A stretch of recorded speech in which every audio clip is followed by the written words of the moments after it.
Lockdown की वजह से नांदेड़ में बेघर और बेसहारा लोगों को शदीद मुश्किलात का सामना करना पड़ रहा है। खास तौर पर फुटपाथ पर रहने वाले लोगों के लिए खाने पीने का इंतजाम करना भी मुश्किल हो गया है। ऐसे ही परेशान हाल लोगों की मदद के लिए समाजी तंजीमें काम कर रही हैं। ऐसे में कमलनाथ फाउंडेशन नामी तंजीम के जिम्मेदारान सड़कों पर निकल पड़े बेघर और बेसहारा लोगों में फूड पैकेट और बिस्किट तकसीम कर रहे हैं ताकि भूख की वजह से किसी की जान न चली जाए। इंतजामिया ने कोरोना को फैलने से रोकने के लिए शहर में सख्त लॉकडाउन लगा दिया है। लॉकडाउन की वजह से होटलें भी बंद है, तो दूसरी तरफ इंतजामिया ने भी अपने तौर पर बेसहारा लोगों के लिए खाने पीने का कोई इंतजाम नहीं किया है, जिसकी वजह से लोगों को मुश्किलात का सामना करना पड़ रहा है। समाजी तंजीमों की जानिब से की जा रही कोशिशों से लोगों को कुछ हद तक राहत जरूर मिल रही है।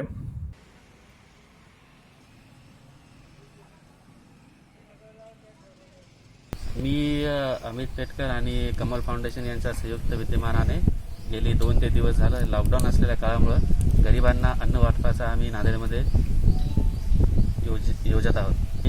आज संपूर्ण बंद असल्यामुळे आज पण आम्ही बिस्किट वाटपाचा कार्यक्रम केला आहे। जे काही रस्त्यावरचे जे बेगर्स असतात, भिकारी असतात, रस्त्याच्या बाजूला बसलेले असतात, ज्यांना घरदार वगैरे नसते, ज्यांचं अन्नपाण्याचं काही ठिकाणं नसते, त्यांना आम्ही अन्न वाटपाचा आज पण कार्यक्रम केला आहे।